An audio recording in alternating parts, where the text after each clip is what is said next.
안녕하세요. 흔적의 조각입니다. 오늘 여러분께 전해드릴 이야기는 쉽게 입을 떼기 어려운 사건입니다. 가족이라는 이름으로 맺어진 관계, 그 안에서 벌어진 상상할 수 없는 비극. 2010년 2월 경기도 양주시의 한 아파트에서 발생한 이 사건은 단순한 범죄, 그 이상의 의미를 담고 있습니다. 자, 그럼 시작하겠습니다. 잠시만요. 오늘의 흔적의 조각을 맞추기 전에 좋아요와 구독은 또 다른 흔적의 조각을 만드는 큰 힘이 됩니다. 2010년 2월 14일 일요일 낮 12시경 발렌타인데이였습니다. 경기도 양주시의 한 아파트 앞에 초조한 표정의 20대 남성이 서 있었습니다. 이 집에 사는 39세 여성 김수연 씨의 큰아들 민준이었죠. 지난 일주일 어머니와 연락이 닿지 않았거든요. 사실 어머니는 종종 연락에 무심한 편이었습니다. 일에 치이고 삶에 지쳐있던 그녀였으니까요. 하지만 일주일이나요? 이건 이상했습니다. 게다가 함께 사는 23살 동생, 이복 동생 태연이까지도 연락이 안 됐어요. 둘 다 연락이 안 된다? 민주는 수상함을 느꼈습니다. 초인종을 눌렀습니다. 아무 반응이 없어요. 엄마, 나야, 문 좀 열어봐. 문을 두드렸습니다. 여전히 조용합니다. 불안감이 점점 커졌어요. 고민 끝에 그는 열쇠 수리공을 불렀습니다. 30분쯤 후 도어락이 열렸습니다. 철컥. 조심스럽게 안으로 들어갔어요. 엄마, 내부는 깔끔하게 정돈되어 있었습니다. 하지만 너무 조용했어요. 지나치게 조용했습니다. 천천히 안방으로 향했습니다. 문을 열었습니다. 그리고 순간 그의 동공이 확대됐습니다. 침대 위에 이불에 덮여 있는 사람의 형체가 보였어요. 하지만 그 이불이 검붉은 색으로 물들어 있었거든요. 피었습니다. 침대 헤드 쪽 벽에는 선명한 혈흔이 넓게 튀어 있었고요. 엄마. 민주는 달려가서 떨리는 손으로 이불을 걷어냈어요. 어머니였습니다. 하지만 이미 차갑게 식은 모습이었죠. 머리 부분에는 피가 굳어 있었고 두개골이 심하게 손상되어 있었어요. 그런데 더 충격적인 건 어머니의 하의가 완전히 벗겨져 있었습니다. 그리고 오른쪽 발에는 피로 쓰인 글씨가 한자로 천황이라고. 으아악. 민주는 비명을 질렀습니다. 다리에 힘이 풀려 주저앉았어요. 겨우 정신을 차리고 112에 신고를 했습니다. 신고를 받고 경찰이 즉시 출동했습니다. 현장에 도착한 수사관들은 먼저 출입문을 살폈습니다. 강제로 열린 흔적은 없었습니다. 창문, 베란다도 마찬가지였어요. 침입의 흔적이 전혀 없었죠. 내부인의 소행일 가능성이 높습니다. 집 안 곳곳을 살폈습니다. 모든 곳이 깔끔하게 정돈되어 있었어요. 몸싸움의 흔적도 없었습니다. 침대 아래를 살피던 수사관이 뭔가를 발견했습니다. 현금 40만 원이 그대로 있었어요. 피해자 명의의 통장도 발견됐고요. 강도는 아니군요. 원한 관계일 가능성이 높습니다. 감식반이 도착했고 본격적인 현장 감식이 시작됐습니다. 피해자의 두개골이 심하게 손상되어 있었습니다. 두 개의 골절이 확인됐죠. 상당히 강한 힘으로 여러 차례 가격당한 것으로 보입니다. 흉기는 침대 발치 쪽에 떨어져 있었습니다. 피가 묻은 망치였어요. 길이가 약 36cm 정도 되는. 수사관들이 집안을 더 살펴보니 작은 방 공구함에 있어야 할 망치가 없었어요. 집안에 있던 흉기를 사용한 겁니다. 이건 중요한 단서였습니다. 범인이 집안의 구조를 알고 있다는 의미니까요. 그리고 더 심각한 문제. 피해자의 하의가 벗겨져 있었고 성폭행의 흔적이 발견됐습니다. 하지만 저항한 흔적은 전혀 없었어요. 먼저 망치로 가격해 의식을 잃게 한 후 범행을 저지른 것으로 추정됩니다. 수사관들의 표정이 굳어졌습니다. 머리에 집중된 공격, 강한 분노가 느껴집니다. 모든 증거를 종합해 봤을 때 원한 관계에 의한 살인일 가능성이 높았습니다. 주변인을 중심으로 수사를 시작합시다. 수사팀은 피해자의 인간관계를 파악하기 시작했고 2명의 유력한 용의자가 떠올랐어요. 첫 번째는 피해자와 연인 관계였던 55세 남성 박철수 씨. 두 번째는 피해자의 둘째 아들 23세 태연이었습니다. 아들이요? 친아들이 친어머니를. 그것도 이런 방식으로? 수사관들도 처음에는 믿기 어려워했습니다. 피해자가 마지막으로 연락이 됐던 건 2월 7일이었습니다. 그 이후 일주일간 소식이 끊긴 거예요. 수사팀은 이 일주일간 두 용의자의 행적을 추적했습니다.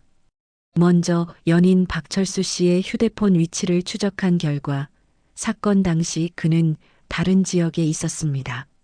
아파트 CCTV에도 그가 방문한 기록이 없었어요. 박철수 씨는 제외하겠습니다. 그렇다면 남은 건 둘째 아들 태연이었습니다. CCTV를 분석한 결과 지난 일주일간 이 집을 드나든 사람은 태연뿐이었어요. 그런데 이상한 점이 태연은 원래 이 집에 어머니와 함께 살고 있었거든요. 그런데 지금 어디 있는 거죠? 민준이 집을 찾았을 때 동생은 없었습니다. 휴대폰도 꺼져 있었고요. 수사팀이 태연의 방을 수색했을 때 발견한 건 책상 위에 놓인 완전히 초기화된 휴대폰이었습니다. 증거인멸을 시도한 겁니다. 태연을 찾아야 합니다. 태연은 어디로 갔을까요? 수사팀은 그가 평소 즐겨하던 온라인 게임에 주목했습니다. 게임 회사에 협조를 요청해 계정 접속 기록을 확보했어요. 놀라운 사실이 드러났습니다. 태연은 사건 이후에도 지속적으로 게임에 접속하고 있었던 거예요. 어머니를 살해하고도 게임을 하고 있었다는 겁니까? 수사관들은 경악했습니다. IP 주소를 추적한 결과 의정부시의 한 PC방에서 반복적으로 접속한 기록이 확인됐어요. 수사팀은 즉시 해당 PC방으로 향했고 주변 PC방들을 중심으로 탐문 수사를 시작했죠. 이 사람 본 적 있으세요? 태연의 사진을 보여주며 물었습니다. 아, 이 사람 여기 자주 와요. 어제도 왔었어요. 수사팀은 PC방을 중심으로 잠복 수사를 시작했습니다. 그리고 이틀 후인 2월 16일 저녁 8시 한 PC방 안으로 모자를 깊이 눌러쓰고 고개를 숙인 채 걸어오는 남성이 포착됐습니다. 태연이었습니다. 그는 평소처럼 자리에 앉아 컴퓨터를 켰어요. 게임에 로그인하고 이어폰을 꽂았습니다. 마치 아무 일도 없었다는 듯이 수사관들이 조용히 그에게 다가갔습니다. 태연 씨 맞습니까? 태연이 고개를 돌렸습니다. 순간 표정이 굳었어요. 당신을 친모살인 혐의로 체포합니다. 태연은 저항하지 않았습니다. 달아나려 하지도 부인하지도 않았어요. 그저 고개를 숙인 채 조용히 일어났습니다. 네. 수갑이 채워졌고 그는 경찰차에 태워졌습니다. 경찰서 조사실에서 수사관이 물었습니다. 어머니를 살해한 게 맞습니까? 태연은 잠시 침묵했습니다. 그리고 네, 제가 했습니다. 담담한 목소리였어요. 죄책감도 후회도 느껴지지 않는 성폭행도 당신이 한 겁니까? 네. 수사관들은 경악했습니다. 친어머니를 살해하고 성폭행까지 이걸 이렇게 담담히 인정한다고? 대체 왜? 그 답을 찾기 위해서는 태연의 과거를 들여다봐야 했습니다. 태연은 어떻게 이런 괴물이 되었을까요? 피해자 김수연 씨는 첫 결혼에서 큰아들 민준을 낳았습니다. 하지만 오래가지 못하고 이혼했어요. 재혼 후 태어난 아이가 둘째 아들 태연이었습니다. 하지만 두 번째 결혼도 순탄하지 않았어요. 남편과의 갈등이 계속되면서 결국 별거에 들어갔죠. 이때 태연의 나이는 겨우 7살이었습니다. 부모가 별거하면서 태연의 삶도 흔들리기 시작했어요. 엄마는 생계를 위해 일을 해야 했고 아빠는 알코올 중독에 빠져들었습니다. 둘 다 아이를 돌볼 여유가 없었죠. 결국 태연은 친척집을 전전하기도 했고 복지시설에 맡겨지기도 했어요. 한 곳에 정착하지 못하고 계속 옮겨 다녀야 했던 그 시절. 어린 태연의 마음속에는 버림받았다는 느낌, 누구도 자신을 원하지 않는다는 생각, 그리고 어머니에 대한 원망이 쌓여갔습니다. 10살 무렵 청소년 쉼터에서 받은 상담 기록에는 충격적인 내용이 있었어요. 엄마가 미워요. 엄마는 나를 버렸어요. 엄마 때문에 이렇게 됐어요. 다 엄마 잘못이에요. 그리고 언젠가 엄마를 죽일 거예요. 10살 아이의 입에서 나온 말이었습니다. 당시 담당 상담사는 이 말을 심각하게 받아들이지 않았던 것 같습니다. 부모의 이혼으로 상처받은 아이의 일시적인 반항 정도로 여긴 거죠. 하지만 그건 일시적인 게 아니었습니다. 14살이 되던 해 엄마는 태연을 집으로 데려왔습니다. 아빠의 알코올 중독이 심해져서 더 이상 맡길 수 없었거든요. 하지만 엄마는 이미 새로운 남자와 동거를 시작한 상태였어요. 집에는 자신보다 엄마의 남자친구가 더 중요해 보였고 엄마는 생계를 위해 일하느라 바빴습니다. 태연의 깊은 상처를 어루만져 줄 시간도 여유도 없었죠. 게다가 첫째 아들 민준을 키울 때는 비교적 수월했거든요. 그래서 엄마는 생각했습니다. 둘째도 시간이 지나면 괜찮아지겠지. 하지만 태연은 괜찮아지지 않았습니다. 집에서는 엄마와 동거남이 자주 다퉜어요. 소리를 지르고 물건을 던지고 그럴 때마다 태연은 집을 나와 교회로 갔습니다. 교회는 갈 곳 없는 그를 받아주는 유일한 공간이었어요. 학교 생활도 어려웠습니다. 태연은 친구들과 어울리지 못했어요. 대화도 잘 못하고 눈도 잘 마주치지 못했습니다. 점점 더 자신의 세계로 들어가고 있었죠. 성적은 당연히 좋을 리 없었고 고등학교 2학년 때 결국 자퇴를 했습니다. 사실 그에게는 학교보다 더 심각한 문제가 있었어요. 바로 정신분열증, 요즘 말로 조현병이었습니다. 조현병은 보통 10대 후반에서 20대 초반에 발병하는 경우가 많습니다. 환청이 들리고 망상에 시달리고 현실과 환상을 구분하지 못하게 되죠.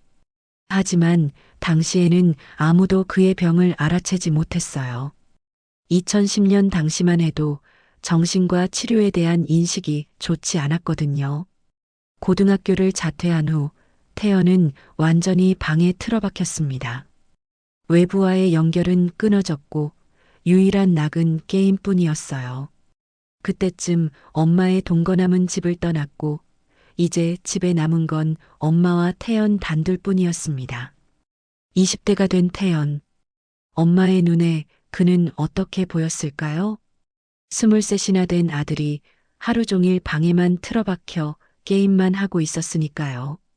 일도 안 하고 학교도 안 가고 친구도 없고 엄마는 답답했을 겁니다. 그리고 화가 났겠죠. 야, 너 이러고 살 거야? 나가서 일이라도 해. 심한 말들이 쏟아졌습니다. 내가 운이 없어서 너 같은 애를 낳았어. 차라리 안 낳았으면 좋았을걸. 엄마는 화가 나서 내뱉은 말이었을 겁니다. 하지만 태연에게 그 말들은 치명적인 상처가 됐어요. 엄마는 나를 원하지 않았구나. 나는 태어나지 말았어야 했구나. 상처가 쌓이고 또 쌓였습니다. 그리고 그 상처는 분노로 변했어요.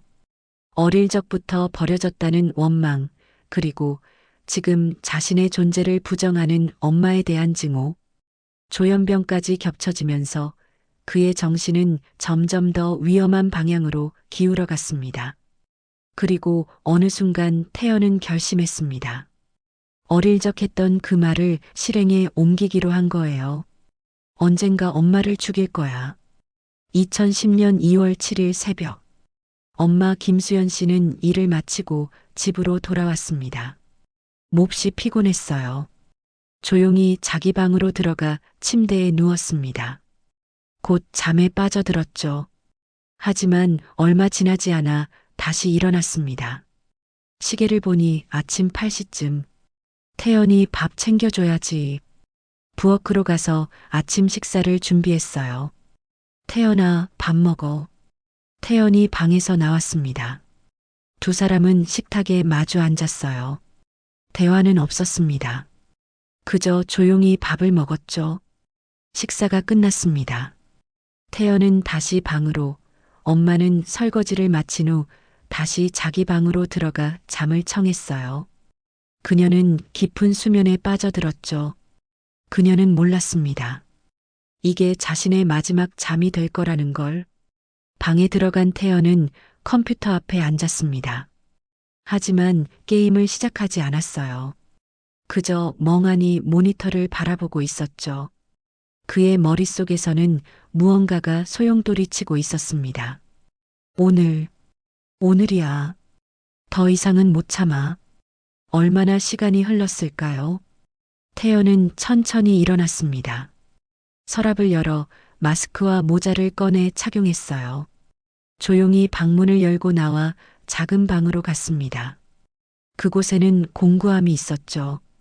뚜껑을 열었어요. 그의 손이 망치로 향했습니다. 길이 36cm짜리 망치. 그는 망치를 꽉 쥐었습니다. 그리고 엄마 방으로 향했습니다. 문을 조심스럽게 열었어요. 삐걱. 엄마는 깊은 잠에 빠져 있었습니다. 규칙적인 숨소리가 들렸어요. 태연은 침대 옆으로 다가갔습니다. 자고 있는 엄마를 내려다봤어요. 그는 이불을 잡았습니다. 천천히 끌어올려 엄마의 머리까지 덮었어요. 왜 그랬을까요? 자신에게 피가 튀는 걸 막기 위해서였습니다. 그만큼 그는 냉정했어요. 망치를 들어 올렸습니다. 높이, 더 높이, 그리고 쾅! 이불 위로 내리쳤습니다. 한 번, 두 번, 세 번. 이불이 빨갛게 물들어갔어요. 벽에도 피가 튀었습니다. 이불 속에서 미약한 움직임이 느껴졌어요. 엄마는 고통 속에서 몸부림쳤지만 소리조차 제대로 내지 못했습니다. 그리고 곧 움직임이 멈췄습니다. 태연은 망치를 내려놓았어요. 거친 숨을 몰아쉬었습니다. 하지만 아직 끝나지 않았습니다. 그의 눈에 이불 밖으로 빠져나온 엄마의 다리가 보였어요. 그리고 그 순간 말로 표현할 수 없는, 절대 있어서는 안 될 욕구가 치밀어 올랐습니다. 성적인 욕구, 그리고 복수심. 그는 엄마의 하의를 벗겼습니다. 다만 이 과정에서 끔찍한 사실이 드러났습니다. 엄마는 아직 살아 있었던 거예요. 미약하게나마 숨이 붙어 있었고 고통스러운 신음소리가 들렸어요. 흑, 흑. 태연은 그 소리를 들었습니다. 그리고 더 잔혹한 행동을 했어요. 이불로 엄마의 얼굴을 눌렀습니다. 숨을 쉴 수 없게. 엄마의 몸이 약하게 떨렸어요. 그리고 곧 완전히 멈췄습니다. 태연은 천천히 손을 떼었어요. 그리고 이상한 행동을 했습니다. 엄마의 발에 피를 묻혀 글씨를 쓰기 시작한 거예요. 한자로 천왕. 왜 그런 글씨를 썼는지는 아무도 모릅니다. 본인도 설명하지 않았고요. 글씨를 다 쓴 태연은 거실로 갔어요. 소파에 앉았습니다. 리모컨을 집어들고 TV를 켰죠. 그리고 4시간 동안 TV를 봤습니다. 방금 전 어머니를 살해하고 성폭행한 사람이 아무렇지도 않게 거실에서 TV를 보고 있었던 겁니다. 죄책감은 없었을까요? 후회는 안 했을까요? 아마 그는 아무 감정도 느끼지 못했을 거예요. 저녁이 됐습니다. 태연은 일어나 엄마 방으로 갔습니다. 시신이 있는 그 방으로 엄마의 지갑을 찾아 카드를 꺼냈습니다. 그리고 집을 나섰습니다. 시내로 가서 게임 매장에서 게임기를 샀어요. 엄마의 카드로. 다음은 PC방, 그 다음은 만화방. 그렇게 여러 곳을 전전하면서 일주일이 흘렀습니다. 집에는 돌아가지 않았어요. 엄마의 시신이 있는 그곳에 그는 그저 PC방과 만화방을 전전하며 시간을 보냈어요. 게임을 하고 만화를 보고 마치 아무 일도 없었다는 듯이. 그리고 2월 14일 일주일 만에 형 민준이 집을 찾아왔죠. 엄마의 시신이 발견됐습니다. 경찰이 수사를 시작했고 이틀 후인 2월 16일 태연은 체포됐습니다. 체포된 태연은 경찰 조사에서 모든 범행을 자백했습니다. 살인, 성폭행, 모든 것을 담담한 목소리로 감정의 기복 없이. 검찰은 그를 존속살해, 강간, 시체 모독 혐의로 기소했습니다. 드디어 재판이 시작됐습니다. 법정에 선 태연, 그는 여전히 무표정했어요. 피고인, 기소 내용을 인정합니까? 네. 변호인이 주장했습니다. 피고인은 조현병을 앓고 있었습니다. 심신미약 상태였습니다. 정신감정이 이루어졌어요. 결과는 조현병이 맞았습니다. 피고인은 범행 당시 정상적인 판단 능력이 저하된 상태였다고. 하지만 검사는 반박했습니다. 심신미약을 인정하더라도 이 범죄는 너무나 잔혹합니다. 친어머니를 살해하고 성폭행까지 했습니다. 이는 반인륜적 범죄이며 사형이 마땅합니다. 방청석에서는 탄식이 흘러나왔어요. 피해자의 큰아들 민준도 법정에 있었습니다. 그는 고개를 떨구고 눈물을 흘리고 있었어요. 어머니를 잃었고 동생은 살인자가 됐습니다. 그의 고통은 상상조차 할 수 없었죠. 2010년 6월 1심 판결이 내려졌습니다. 피고인을 징역 20년에 처한다. 재판부는 심신미약을 인정했습니다. 조현병이 범행에 영향을 미쳤다고 판단한 거예요. 하지만 검찰은 받아들일 수 없었습니다. 20년? 이건 너무 가볍습니다. 검찰은 즉각 항소했어요. 이 범죄의 잔혹성을 고려하면 20년은 터무니없이 적은 형량입니다. 2010년 10월 항소심이 열렸습니다. 재판부는 사건 기록을 다시 검토했어요. 범행의 경위, 수법, 그리고 피해자와의 관계. 재판장은 혀를 찼습니다. 친어머니를 이렇게 무참히. 도저히 이해할 수 없는 범죄다. 그리고 판결을 내렸습니다. 원심을 파기한다. 피고인을 무기징역에 처한다. 법정이 술렁였어요. 20년에서 무기징역으로. 재판부는 판결문을 낭독했습니다. 피고인의 범행은 반인륜적이며 극도로 잔혹하다. 친어머니를 살해하고 성폭행한 행위는 용서받을 수 없다. 본래 사형이 마땅하나 심신미약을 고려하여 무기징역으로 감경한다. 무기징역. 태연은 평생을 교도소에서 보내게 됐습니다. 그는 판결을 듣고도 아무 반응이 없었어요. 항소도 하지 않았습니다. 그렇게 형이 확정됐고 태연은 2010년부터 지금까지 교도소에 복역 중입니다. 벌써 15년이 지났네요. 그는 지금 무슨 생각을 하며 살고 있을까요? 후회하고 있을까요? 아니면 여전히 아무 감정도 느끼지 못하는 걸까요? 알 수 없습니다. 여러분, 이 사건을 조사하면서 정말 마음이 무거웠습니다. 친모를 대상으로 한 성범죄. 믿기 어렵지만 국내에서 종종 발생하고 있다고 합니다. 친족 간 성범죄는 드러나기 어려워요. 피해자가 침묵하는 경우가 많거든요. 특히 피해자가 어머니일 경우, 그래도 내 자식인데, 이런 이유로 신고하지 않거나 선처를 호소하는 경우도 있다고 합니다. 상상조차 할 수 없는 고통이에요. 자신을 낳아준 자식에게 그런 일을 당한다는 게 오늘 사건의 태연. 아무리 어머니가 원망스러웠다 해도 그녀가 그를 낳았고 14살부터 23살까지 함께 살며 보살펴줬습니다.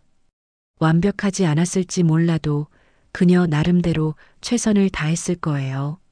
하지만 태연은 그걸 보지 못했습니다. 왜 그랬을까요? 어린 시절의 상처? 조현병? 아니면 둘 다? 아마 모든 게 복합적으로 작용했을 겁니다. 2010년 당시만 해도 정신건강에 대한 인식이 지금만큼 좋지 않았어요. 정신과 치료를 받는다는 건 수치스러운 일로 여겨졌죠. 약물 치료, 상담 치료의 중요성도 잘 알려지지 않았고요. 만약 태연이 일찍 치료를 받았다면, 만약 어머니가 그의 상처를 조금 더 돌봐줬다면, 만약 사회가 그들을 도왔다면, 이 비극은 막을 수 있었을까요? 알 수 없습니다. 하지만 분명한 건 우리 사회가 놓친 신호들이 있었다는 거예요. 방치된 아이, 치료받지 못한 정신질환, 해체된 가정. 이 모든 것들이 쌓이고 쌓여 결국 비극을 낳았습니다. 지금도 어디선가 도움이 필요한 사람들이 있을 겁니다. 상처받은 아이들, 정신질환을 앓는 사람들, 무너진 가정들. 우리가 그들을 외면한다면 또 다른 비극이 일어날 수 있습니다. 이 사건이 우리에게 주는 교훈은 서로를 돌아봐야 한다는 것, 도움이 필요한 사람들에게 손을 내밀어야 한다는 것, 그리고 정신건강의 중요성을 인식해야 한다는 것입니다. 피해자 김수연 씨의 명복을 빕니다. 그리고 남겨진 가족들, 특히 큰아들 민준의 아픔이 조금이나마 치유되기를 바랍니다. 오늘도 긴 이야기 들어주셔서 감사합니다. 우리 모두 서로에게 조금 더 따뜻했으면 좋겠습니다. 오늘 이야기가 흥미로우셨다면 좋아요 한번 눌러주시고 앞으로 이어질 흔적의 조각이 궁금하시다면 구독도 부탁드립니다. 여러분의 작은 응원이 큰 힘이 됩니다. 지금까지 흔적의 조각이었습니다.